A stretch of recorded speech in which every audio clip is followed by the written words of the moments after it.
Saudi अरब को, अब आप समझिए उस देश को जो इतने सालों से गड़गड़ा रहा था न्यूक्लियर टेक्नोलॉजी को लेकर, उसी सऊदी अरब को न्यूक्लियर टेक्नोलॉजी का लॉलीपॉप दिखाया गया। क्यों किया गया ऐसा? इसकी टाइमिंग क्या है? और बदले में एक ऐसी शर्त रखी गई जिसने नेतन्याहू की खुशी सातवें आसमान पर पहुंच दी। गदगद घूम रहे हैं नेतन्याहू, कह रहे कि चलिए बीच में हमारे बीच तलखियां हुई, नाराजगी हुई, लेकिन कहीं तो आपने हमारा स्टैंड लिया और हमारे लिए आपने आवाज बुलंद की एक शर्त रखकर। यानी न्यूक्लियर डील के बहाने ट्रंप ने सिर्फ ऊर्जा समझौता नहीं किया दर्शक, बल्कि मिडिल ईस्ट की पूरी कूटनीतिक तस्वीर बदलने की कोशिश कर दी। सब कुछ चेंज करना है। और ऐसे में सवाल यह हो जाता है, क्या सऊदी अपने दशकों पुराने रुख को बदलकर इजराइल के साथ शेक हैंड करेगा, हाथ मिलाएगा, या वही गुस्सा, वही नाराजगी, वही विरोध देखने को मिलेगा? अब्राहम एकॉर्ड वाली कहानी है दर्शकों, या फिर ट्रंप का यह दांव उल्टा पड़ जाएगा? क्योंकि सऊदी को न्यूक्लियर का पासा यूं ही नहीं फेंका गया, यह ऐसे नहीं किया गया। इजराइल सबसे प्यारा है और यह दोस्ताना किसी से छिपा नहीं है, क्योंकि सऊदी को न्यूक्लियर टेक्नोलॉजी का ऑफर ऐसे समय दिया गया है जब सब कुछ ईरान के विपरीत चल रहा है। टेक्नोलॉजी देने की बात, उसका ऑफर दिया गया, लेकिन डील के साथ जुड़ी बड़ी शर्त क्यों रखी गई? क्योंकि इजराइल को इससे सबसे बड़ा फायदा होगा। ट्रंप की बड़ी शर्त क्या है वो समझिए। पहले इजराइल से रिश्ते सामान्य करो, नॉर्मल करो, दोस्ताना निभाओ, भाईचारा दिखाओ, इंपॉर्टेंस फील कराओ, और उसके बाद से न्यूक्लियर सहयोग देंगे आपको। इनके जो सपने न्यूक्लियर वाला, वो पूरा करना है। अब भाई साहब को लालच दे दिया गया और उसके बाद से पूरी कहानी चेंज हो जाती है। अब्राहम एकॉर्ड्स पर सहमति करनी होगी। यानी अब्राहम एकॉर्ड्स क्या है वो भी समझिए। 2020 में ट्रंप ने इसकी शुरुआत कराई थी। UAE, Bahrain, Morocco, Sudan, Israel से जुड़े राजनयिक संबंध बहाल हुए और यह अहम हो जाता है सऊदी के लिए, क्योंकि अरब दुनिया का सबसे प्रभावशाली देश है। इस्लाम के दो पवित्र शहरों का संरक्षक, मिडिल ईस्ट की सबसे बड़ी अर्थव्यवस्थाओं में शामिल, जिसकी क्षेत्रीय राजनीति का बड़ा खिलाड़ी भी माना जाता है। कुछ लोग इसे ट्रंप का मास्टर स्ट्रोक भी समझ रहे हैं, लेकिन मैं ये आपके विवेक पर छोड़ देता हूं। न्यूक्लियर डील को कूटनीतिक हथियार बनाने का काम डोनाल्ड ट्रंप ने किया है। क्या यह मास्टर स्ट्रोक है? सऊदी पर दबाव बढ़ाने का काम किया गया है, क्या यह भी मास्टर स्ट्रोक है? और इजराइल को बड़ी जीत दिलाने के लिए, उसे मान्यता दिलाने के लिए यह सब कुछ प्लानिंग, प्लॉटिंग जो है अमेरिका ने की है, क्या इसे भी आप मास्टर स्ट्रोक मानते हैं? नेतन्याहू क्यों खुश होगा यह समझिए। क्योंकि अरब जगत में इजराइल की स्वीकार्यता नहीं है और इसकी वजह से स्वीकार्यता बढ़ सकती है।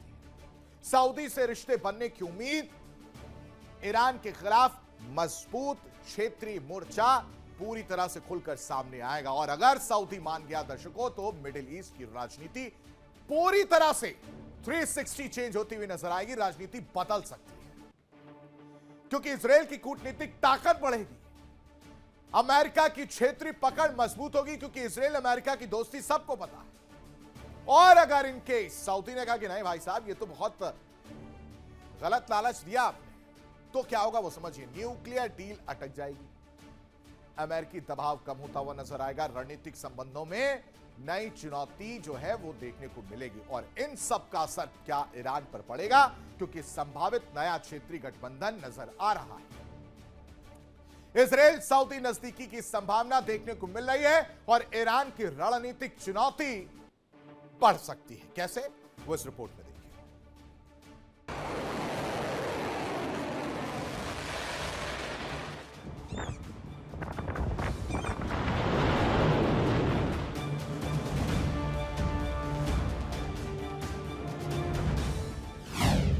ट्रंप का मास्टर स्ट्रोक, न्यूक्लियर डील या कूटनीतिक हथियार, सऊदी पर बढ़ाया दबाव।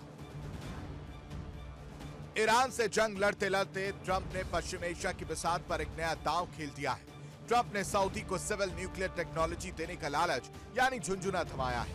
दुनिया को तो यह पहली नजर में एक साधारण डिफेंस डील लग रही थी, लेकिन इस न्यूक्लियर लालच के आड़ में ट्रंप ने पीछे से अपना मास्टर स्ट्रोक खेल दिया। उन्होंने सऊदी के सामने एक ऐसी शर्त रख दी जिसे सुनते इजरायली पीएम नेतन्याहू की खुशी का ठिकाना नहीं रहा।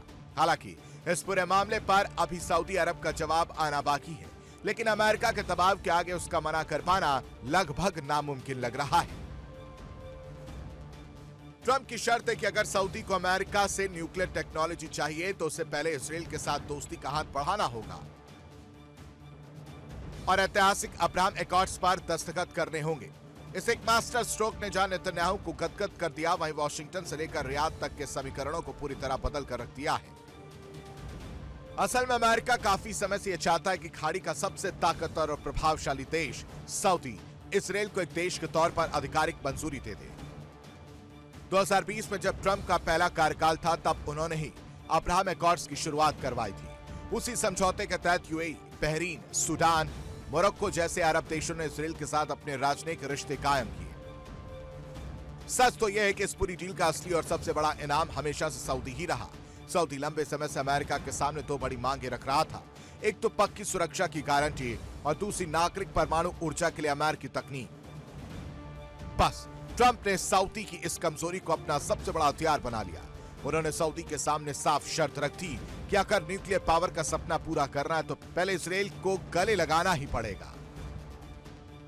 ट्रंप के इस मास्टर स्ट्रोक से नेतन्याहू की तो जैसे लॉटरी लग गई। अगर सऊदी इसराइल से हाथ मिला लेता है तो इसराइल के इतिहास की सबसे बड़ी कूटनीतिक और रणनीतिक जीत माना जाएगा। अब तक अरब जगत में इसराइल को अलग थलग करने की जो भी रणनीतियां बनाई जाती रहीं, वो इस समझौते के बाद पूरी तरह बेअसर हो जाएंगी। इससे न केवल इसराइल की मिडिल ईस्ट में स्वीकार्यता बढ़ेगी, बल्कि ईरान के खिलाफ एक बेहद मजबूत क्षेत्रीय गठबंधन भी तैयार हो जाएगा। यही वजह है कि इसराइली खेमा इस फैसले से बेहद गदगद नजर आ रहा है। Bureau report, India daily 24/7। और इस बीच बड़ी खबर आपको बताते हैं, ईरान के आवास पर अमेरिका का सबसे बड़ा हमला देखने को मिला है।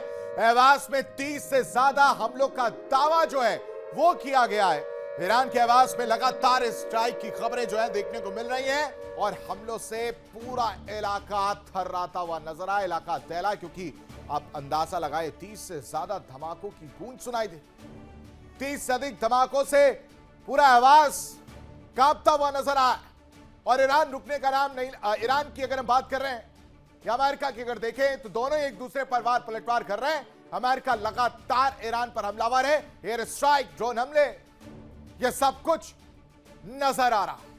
30 से ज्यादा हमले ये बता रहे हैं कि अमेरिका यहां पर रुकेगा नहीं। अमेरिका ईरान जंग की आज 13वीं है दर्शकों, और ऐसा हम इसलिए कह रहे हैं क्योंकि तेहरान पर हुआ है 13वां प्रहार।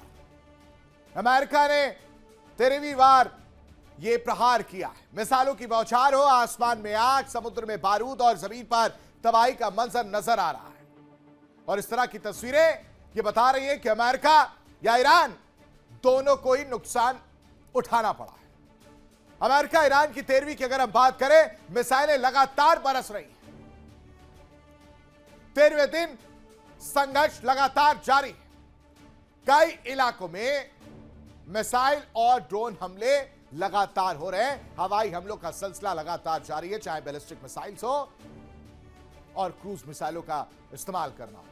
परहेज नहीं किया जा रहा, भरपूर हमले हो रहे हैं। और तो और ड्रोन हमलों का भी खतरा बरकरार है, यानी दोनों पक्ष लगातार जवाबी कार्रवाई में जुटे हैं। तनाव जो कम होना चाहिए था वो भी नहीं हो रहा। और ऐसे में सबसे बड़ा सवाल यह हो जाता है कि आखिर बारूदी तूफान थमेगा कब? क्या बातचीत से समाधान नहीं निकल सकता, या फिर हमले और ज्यादा तेज होंगे, या फिर युद्ध पूरे क्षेत्र में फैलेगा? आखिर मिसाइलों की बारिश क्यों नहीं रुक रही और इसकी वजह से सैन्य टकराव नहीं बढ़ेगा क्या? क्या खाड़ी जंग का मैदान बनती हुई नजर नहीं आएगी क्या? क्या पश्चिम एशिया बड़ा युद्ध झेलने के लिए तैयार? क्या कहती कहानी, इस रिपोर्ट में देखिए।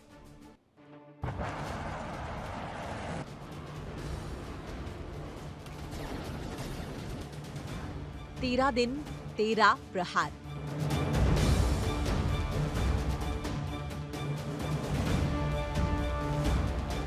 मिसाइल्स की मार।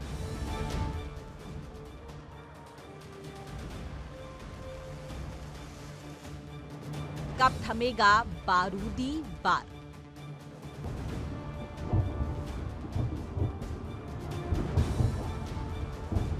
तेहरान पर 13वीं बार प्रहार। खाड़ी के ऊपर मिसाइल्स की गूंज और पश्चिम एशिया में युद्ध का सबसे खतरनाक दौर। अमेरिका लगातार ईरान पर सैन्य दबाव बढ़ा रहा है। मिसाइल्स दागी जा रही हैं, ड्रोन उड़ रहे हैं और रणनीतिक ठिकाने निशाने पर है। हर हमले के बाद ईरान जवाब देने की चेतावनी दे रहा है, लेकिन फिलहाल बारूद का ये खेल थमता नहीं दिख रहा।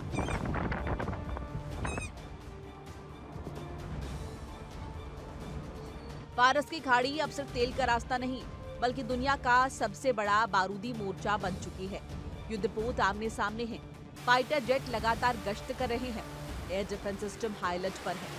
हर पल यही डर कि कहीं एक मिसाइल पूरे इलाके को युद्ध की आग में ना झोंक दे।